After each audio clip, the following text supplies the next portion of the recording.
बातम्या सविस्तरपणे पाहूयात। अष्टविनायक तीर्थक्षेत्रपैकी एक महत्त्वाचे देवस्थान आणि पर्यटन स्थळ असलेल्या पाली आणि सुधागड तालुका परिसरातील रस्त्यांवरती धोकादायक आणि जीवघेणे खड्डे आहेत। या समस्येविरोधात नागरिकांनी तीव्र संताप व्यक्त करत अनोख्या पद्धतीने आंदोलन केलंय।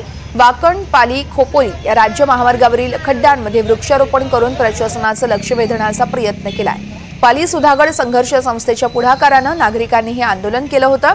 अनेक वेळा निवेदनं आणि तक्रारी प्रशासनाकडे सादर करण्यात आल्या होत्या, तरी देखील प्रशासनाने दुर्लक्ष केल्याचा आरोपही नागरिकांकडून केला जातोय।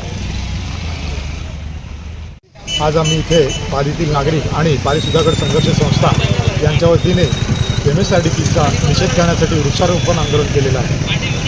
गेले 3 महिने आम्ही MSRDCकडे तक्रारी, निवेदनं आणि इशारा देऊन सुद्धा MSRDCच्या प्रशासनाने आणि त्यांच्या अधिकाऱ्यांनी आमच्या नागरिकांच्या तक्रारीकडे दुर्लक्ष केलं। त्यामुळे आम्हाला आज इथे आंदोलन करून त्यांचा निषेध करावा लागलेला आहे। MSRDCचे अधिकारी आमचा कधीही फोन घेत नाहीत, आमच्या मेसेजला उत्तर देत नाहीत किंवा आम्ही दिलेली जी निवेदन असतात, मेल केलेले असतात त्यालासुद्धाही कुठलाही रिस्पॉन्स येत नाही। त्यामुळे आज आम्ही वृक्षारोपण आंदोलन या खड्ड्यांमध्ये करून आम्ही त्यांचा निषेध केलेला आहे।